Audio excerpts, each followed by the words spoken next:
जितेंद्र, आज पूरा देश याद कर रहा है। देखिए, प्रधानमंत्री नरेंद्र मोदी ने अपनी चुनावी रैली में मुलायम सिंह यादव को श्रद्धांजलि दी है। गृह मंत्री अमित शाह वहां पर पहुंचे हैं, राजनाथ सिंह जी जाएंगे उनके अंतिम संस्कार के लिए। ये बहुत कुछ बताता है मुलायम सिंह यादव के उस राजनीतिक कद के लिए और उनकी वो आत्मीयता जिसके साथ वो अक्रॉस पार्टी लाइंस सबसे अच्छे रिश्ते रखते थे।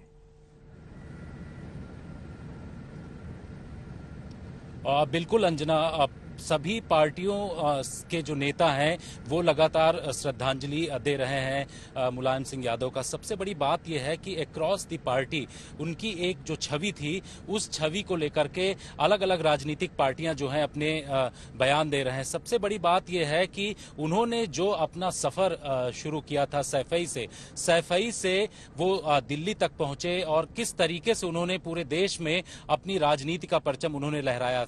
एक यहाँ सैफई के जो लोग हैं वो इस तरीके से बात करते हैं कि मुलायम सिंह यादव ने जब पहली बार उन्होंने चुनाव लड़ा था 1967 में जसवंत नगर से, तो उनको और जनता के बीच में किस तरीके से वो लोग वो जाते थे और किस तरीके से जनता में जा करके वो अपनी बातें रखते थे।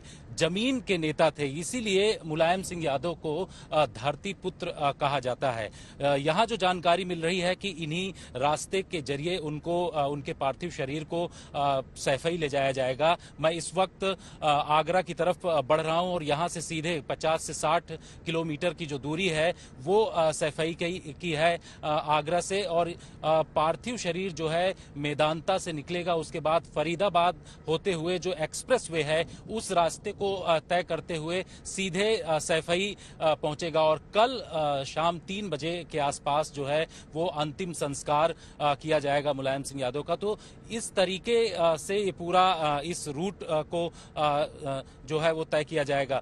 राज्य सरकार की तरफ से 3 दिन का जो है वो राजकीय शोक भी घोषित किया गया है और ये बताया जा रहा है कि इस पूरे रास्ते में राजकीय सम्मान के जरिए उनको यहाँ से ले जाया जाएगा, उनके पार्थिव शरीर को, और अंतिम संस्कार कर शाम 3 बजे सैफई उनके गांव में होगा। जहां सैफई गांव में इस वक्त मातम है, मैं उसी तरफ पहुंच रहा हूं अंजना। और सबसे बड़ी बात यह है कि कल रक्षा मंत्री राजनाथ सिंह भी के साथ साथ जो दूसरे राजनीतिक पार्टियों के नेता हैं वो सब नेता सैफई पहुंचेंगे।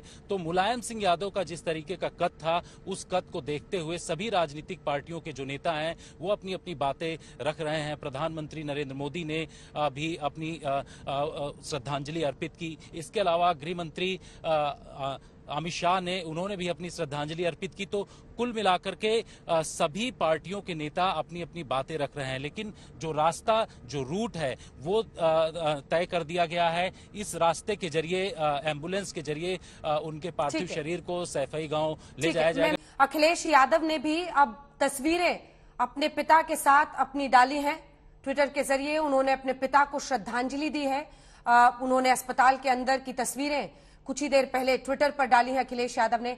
शरद प्रधान जी, एक ऐसे नेता मुलायम सिंह यादव जिन्होंने तमाम राजनीतिक पार्टियों में इस देश में सामाजिक लड़ाई के पूरे सफर में एक अमिट छाप छोड़ी है, एक ऐसी नींव बनाई है जिसकी बिसात पर न जाने कितने समाजवादी नेता अलग अलग जगहों पर अलग अलग तरह की लड़ाइयां लड़ रहे हैं राजनीतिक रूप से, लेकिन उन सब के जड़ में अगर हम देखें तो एक जबरदस्त नींव उन्होंने रखी है। और यही तस्वीर जिसका मैं जिक्र कर रही थी, अखिलेश यादव ने कुछ देर पहले मुलायम सिंह यादव जी की डाली है अस्पताल में उन्हें अंतिम श्रद्धांजलि देने के बाद।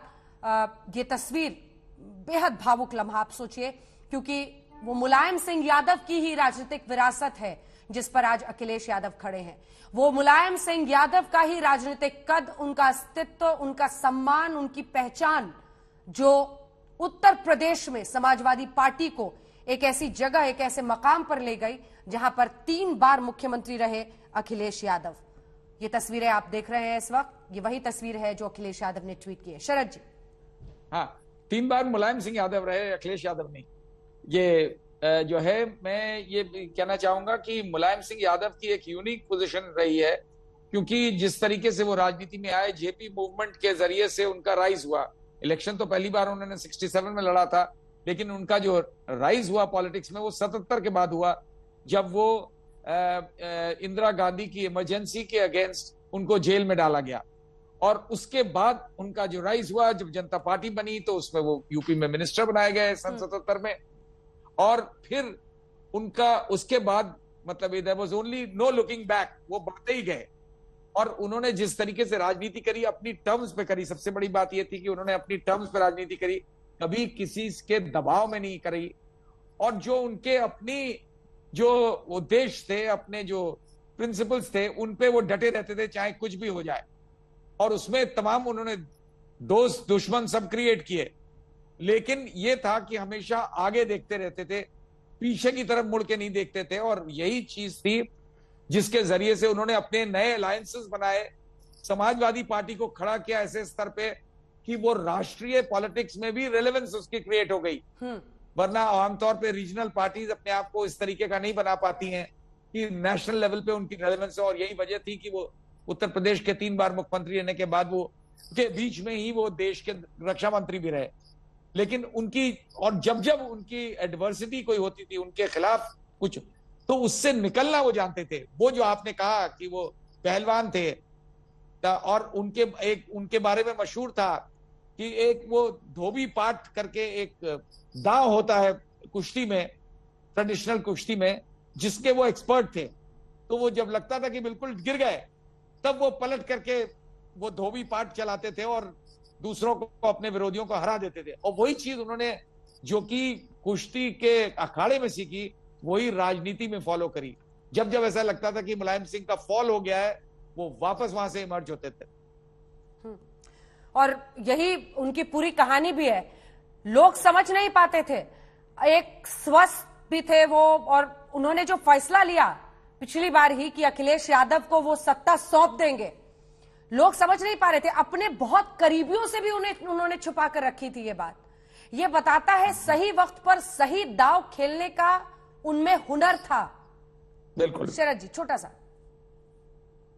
नहीं, बिल्कुल बिल्कुल, ये इसमें यही इनकी खूबी थी। देखिए, जब जब ऐसा मौका आया, चाहे वो उस समय जब बाबरी मस्जिद को गिराने के लिए कार सेवक पहुंचे और इनको, ये मुख्यमंत्री थे सन 90 में, इनको गोलियां चलानी पड़ी, तो ये कहते थे बड़े, उसमें ये नहीं था कि कोई उन्हें वो था, कहते थे हमने संविधान की रक्षा करने के लिए गोली चलाई। और उसके बाद भी उससे निमर्ज करके निकल आए।